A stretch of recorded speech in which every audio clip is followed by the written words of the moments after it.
ओह, सामान बहुत भारी है। बेहतर होगा कि किसी कुली को बुला लिया जाए। बस कुली को बुलाना काफी नहीं होगा, कुली को पैसे भी देने होंगे और पैसे पेड़ में नहीं उगते। मत जाओ वहाँ बड़े घर में, मत जाओ, खतरा है वहाँ पर, मत जाओ, खतरा है, मत जाओ। अरे कौन हो तुम? हाँ, हटो रास्ते से, हटो।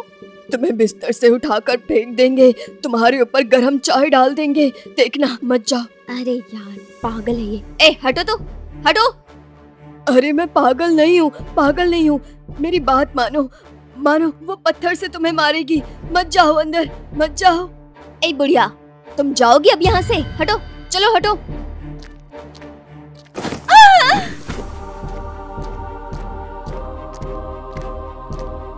आपको चोट तो नहीं लगी बूढ़ी माँ? नहीं बेटा, नहीं लगी मुझे। तुम लोग लेकिन मत जाओ अंदर, तुम्हें मारेगी, मत जाओ। अरे आप आएंगे कि नहीं? सर्वनाश हो जाएगा तुम दोनों का, सर्वनाश होगा।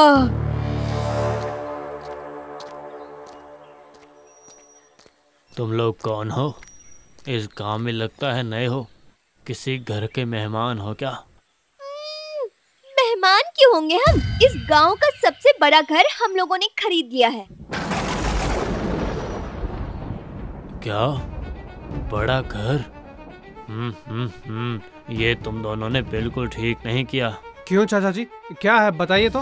वो घर बिल्कुल भी ठीक नहीं है। आज इतने साल हो गए, उस मकान का मालिक कई बार बदला, लेकिन उस घर में अभी तक कोई नहीं रह पाया। रह नहीं सका, लेकिन क्यों? आप चुप रहिए तो, मैं इन लोगों को ना अच्छे से जानती हूँ।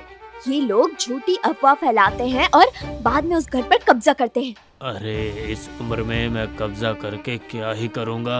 अरे रुकिए चाचा जी, हमने कम दाम में इतना बड़ा घर लिया है ना, ये अब से सहन नहीं हो पा रहा। आप लोग ईर्ष्या से जल रहे हैं, ये बात मैं अच्छे से जानती हूँ। ये सब क्या कह रही हो तुम? चाचा जी, मेरी पत्नी की बातों का जरा बुरा मत मानिएगा। दरअसल इतनी दूर से आने के बाद वो थक गई होगी, इसीलिए शायद ऐसा बोल रही है। हाँ, मैं वो सब समझता हूँ। सुनो, यदि कोई मुझे बिना कुछ लिए भी उस घर में रहने की अनुमति दे तो भी मैं नहीं रह पाऊंगा वहाँ।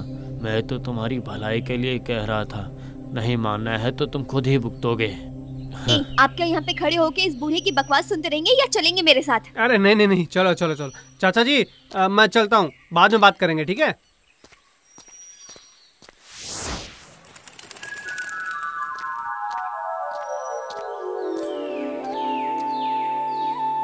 यही वो घर है, हाँ, मेरे सपनों का घर। हाँ, पर बहुत पुराना है। ऊपर से इस घर के बारे में इतना कुछ सुन लिया है कि। चुप रहिए तो आप। शहर के इस छोटे से 4 दीवारी वाली झोपड़ी से ये घर कहीं बेहतर है। मेरा बहुत दिनों से मन था कि एक ऐसे घर में रहूं। नया घर बनाने की तो आपकी क्षमता है नहीं। सुनो, ऐसा मत कहो। सच बात कहो तो दुख होता है। अरे चलो अंदर चलो, सारा सामान रखने के बाद पूरे घर की सफाई भी करनी है। इतना कहकर रानी और मोहन उस पुराने घर में दाखिल हो गए।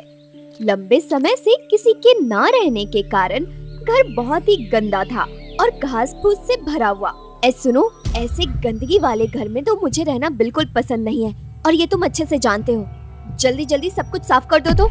आज ही पूरे रास्ते भर भारी सामान उठाने के बाद तबीयत थोड़ी ठीक नहीं लग रही है मेरी। कल करता हूँ ना।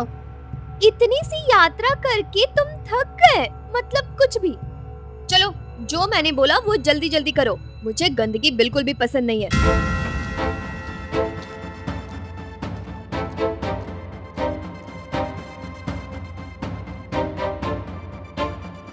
रानी के कहने पर मन ना होते हुए भी मोहन घर की सफाई में लग जाता है। काफी देर तक काम करने के बाद मोहन सब कुछ खत्म करके जैसे ही आराम करने जाता है, तभी रानी आती है और कहती है, क्या हुआ, आप बैठ क्यों गए? चलिए बाहर चलिए। अरे बाहर क्यों? अरे चलिए तो, इतने सवाल क्यों करते हैं?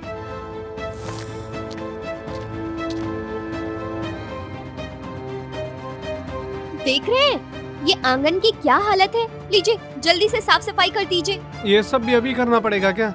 अगर कल सुबह करूँ मुझे तो ज्यादा कुछ बोलना पसंद नहीं है, ये बात तो आप अच्छे से जानते हैं। मैंने जितना बोला है उतना कीजिए। मोहन थके हुए शरीर से आंगन में घास फूस साफ करने में लग जाता है। जब काम लगभग खत्म हो गया तब रानी ने कहा, ये दरवाजे के सामने इतना बड़ा पत्थर कौन रख गया है? ए, इसको हटाइए तो यहाँ से। अब मैं और नहीं कर सकता, मुझे थकान महसूस हो रही है। मुझ में अभी इस पत्थरों को उठाने की ताकत बिल्कुल नहीं रही। उफ, आपके जैसा कामचोर इंसान ना मैंने कहीं नहीं देखा। अभी हटाइए इसे जल्दी। मोहन बिना कुछ बोले बड़ी मुश्किल से पत्थर उठाने की कोशिश करने लगता है। ऐसे समय में अचानक बिजली कड़कने लगती है। मोहन में एक अजीब परिवर्तन आता है। उसने अचानक भारी पत्थर उठाया और रानी पर फेंक दिया। बस जैसे तैसे रानी बच गई। ये क्या आप भी उस बुढ़ी की तरह पागल हो गए हैं क्या? क्या कर रहे हैं ये?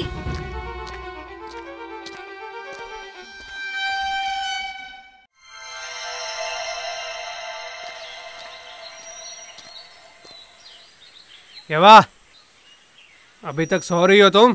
तुम्हारी हिम्मत तो बढ़ गई है। उठो। आपकी इतनी ज्यादा हिम्मत हो गई, आपने मुझे लात मारा? चुप रहो, बिल्कुल चुप। एक बात और कही तो मैं तुम्हारा मुंह तोड़ दूंगा। अभी जाओ और मेरे लिए चाय बना कर लेकर आओ। जा रही हूँ।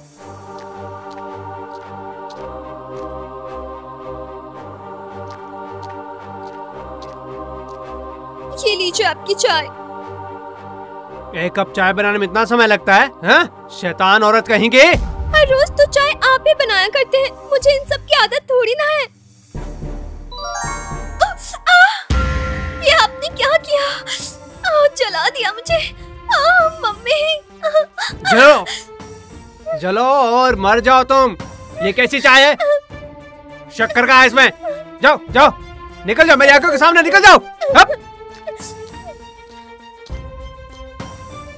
इस प्रकार मोहन पूरे दिन रानी के ऊपर अत्याचार करता रहता है, ठीक वैसे ही जैसे रानी मोहन पर अत्याचार करती थी। मोहन का अजीबोगरीब व्यवहार देखकर जितना रानी को आश्चर्य होता था, उतना ही उसे एक दिन गुस्सा आया।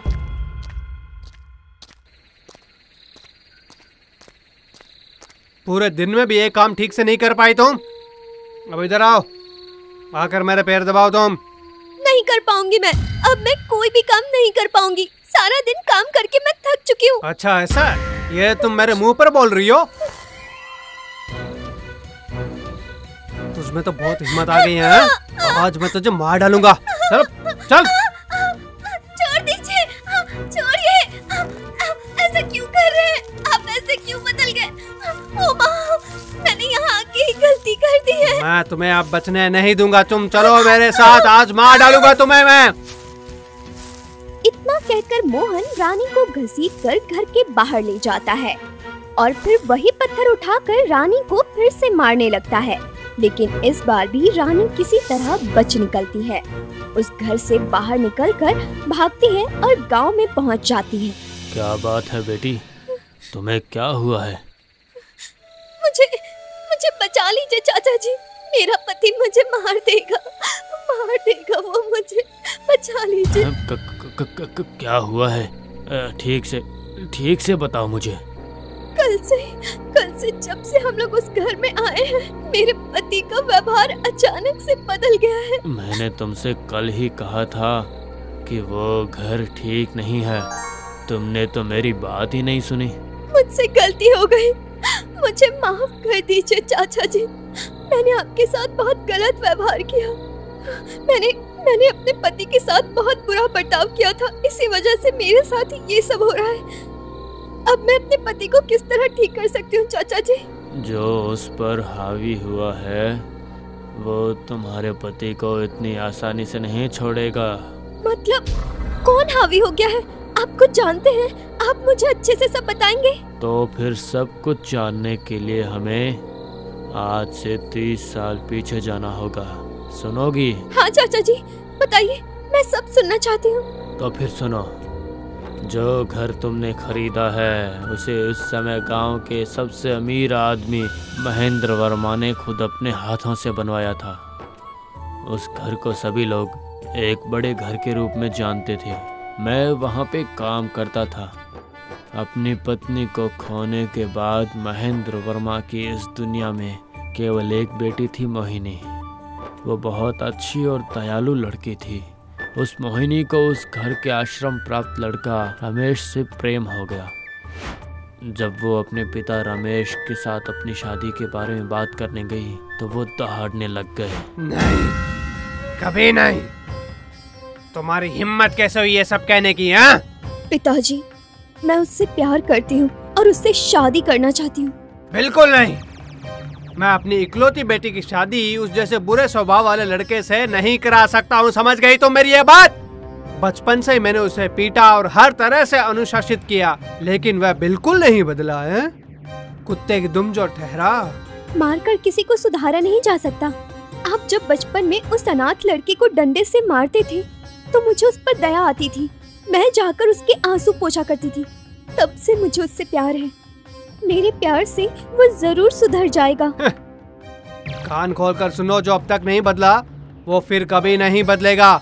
तुम तो प्यार में अंधी हो गई हो, लेकिन मैं ये शादी कभी नहीं होने दूंगा, समझे तुम?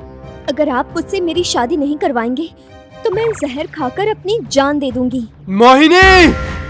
महेंद्र वर्मा को अपनी जान से भी ज्यादा प्यारी अपनी इकलौती बेटी की ये जिद भी माननी पड़ी।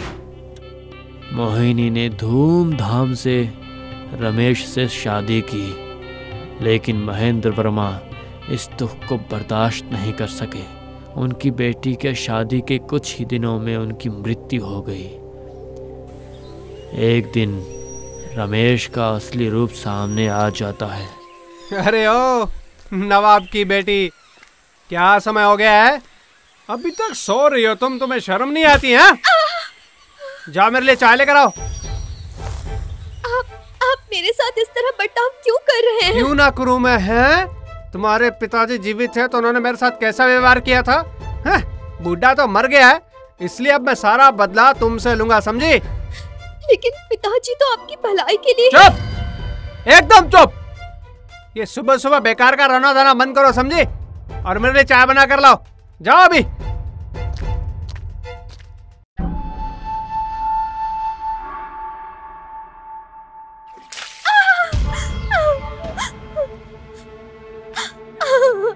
आप ऐसा क्यों कर रहे हैं?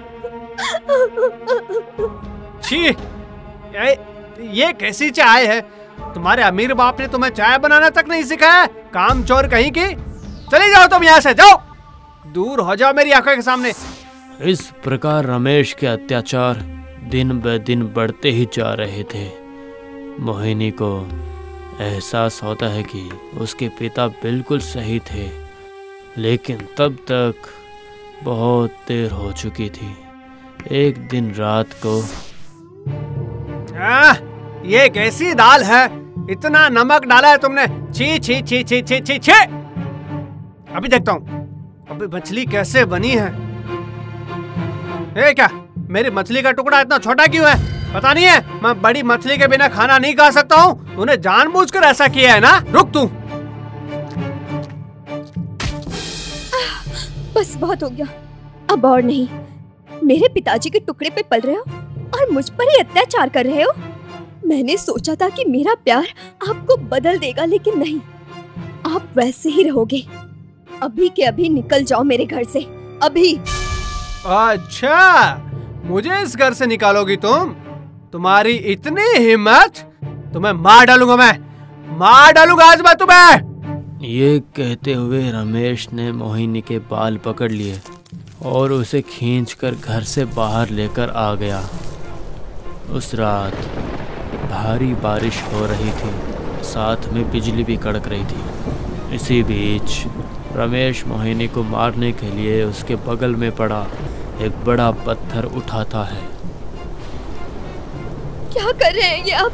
छोड़ दीजिए, ऐसा मत कीजिए, मैं आपके पैर पकड़ती हूँ। आप तो मुझसे प्यार करते हैं ना? खाक प्यार करता हूँ मैं? तुम दोनों बाप बेटी से मैं नफरत करता हूँ, नफरत। इसी जायदाद के लालच में मैंने तुम्हारे साथ प्यार का नाटक किया था। तुम्हारा बाप तो मर गया है और आज तुम भी मर जाओगी, समझे?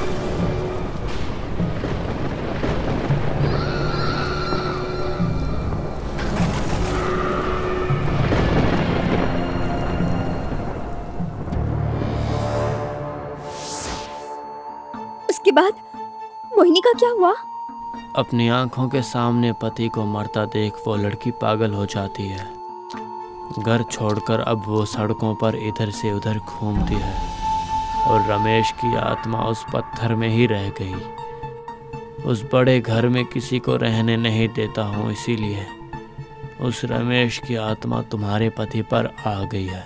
इसका मतलब वो पागल बुढ़िया मोहिनी थी? तुम किसके बारे में बात कर रही हो?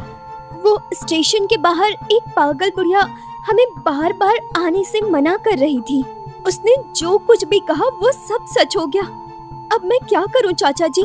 वही तो मैं सोच रहा हूँ। अच्छा, इस गांव में कोई तांत्रिक ओझा कोई नहीं है? नहीं, उनमें से कोई भी कुछ नहीं कर सका।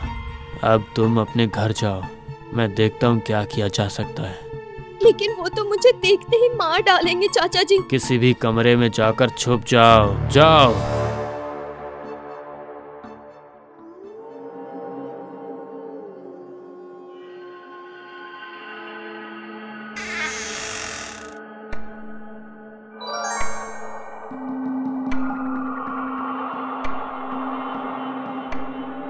कौन है? कौन है? कौन आ रहा है?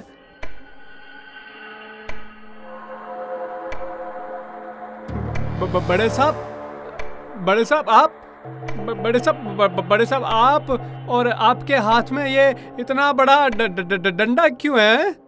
मेरी बेटी को मारना चाहते हो? हाँ, आज इस डंडे से तुम्हें मारूंगा मैं, जैसे पहले मारा था। मुझसे गलती हो गई बड़े साहब, मुझसे गलती हो गई है। मैं और कुछ नहीं करूंगा। मुझे मत मारिए, मुझे मत मारिए। तुम्हें तो छोड़ा नहीं जा सकता। मुझे मत मारिए, मुझे मत मारिए, मुझे माफ कर दीजिए, मुझे माफ कर दीजिए। फिर कभी यहाँ आओगे? बोलो बोलो।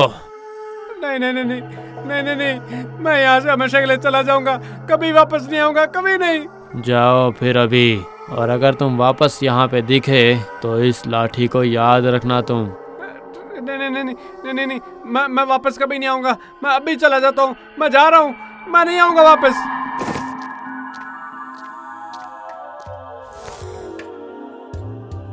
ए जी अब ठीक है ना? सुनिए चाचा जी, ये ठीक तो है ना? हाँ बेटी, वो ठीक है, बस बेहोश हो गया है। रमेश की आत्मा अब यहाँ कभी नहीं आएगी। लेकिन आप इस भेष में, और आपने उसे कैसे भगाया? बस इस लाठी की मदद से। और किस तरह से? जब बड़े साहब महेंद्र वर्मा रमेश को डांटते थे तो वो इसी डंडे से उसकी पिटाई करते थे। वो बड़े साहब से बहुत डरता था। जिस दिन बड़े साहब की मृत्यु हुई उस दिन रमेश ने मुझे बुलाया और कहा, सुनो, बूढ़े के साथ साथ उसका जो भी सामान है वो सब जला दो। एक भी छड़ी इस घर में नहीं रहनी चाहिए, समझ गए ना तुम? लेकिन इससे मोहिनी को दुख पहुंचेगा, तब क्या? तुम्हें इन सब के बारे में सोचने की जरूरत नहीं है, बस मैंने जो कहा है वही करो। सब कुछ इस घर से लेकर जाओ। रमेश के कहे अनुसार जब मैं उस कमरे में सारा सामान इकट्ठा कर रहा था तभी मुझे ये छड़ी वहाँ मिली थी। मैंने उसे रमेश को दिखाया और कहा कि क्या इसे भी जला दूं? छड़ी? बदमाश, शैतान, मैं तुम्हें इतना मारता हूँ फिर भी तुम कुछ नहीं सीखते हो। तुम कभी नहीं सुधरोगे। आज से मैं तुम्हें इस डंडे से मार डालूंगा। हटाओ इसे, हटाओ इसे मेरी नजरों के सामने से, हटाओ इसे।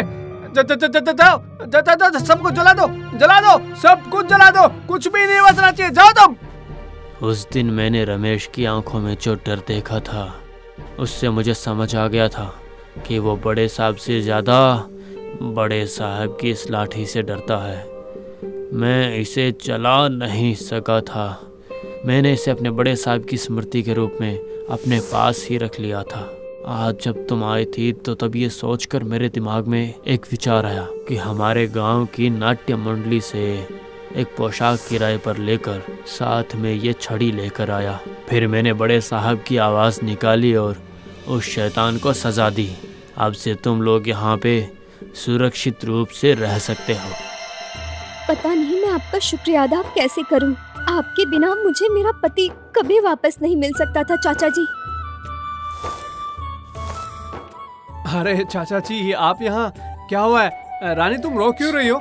क्या हुआ था मुझे? आप मुझे माफ कर दीजिए जी, मैंने आपके साथ बहुत बुरा बर्ताव किया है, आप मुझे माफ कर दीजिए।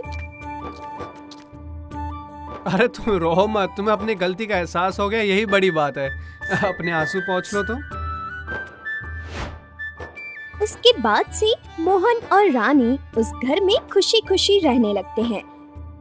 रमेश की आत्मा ने उन्हें फिर कभी परेशान नहीं किया।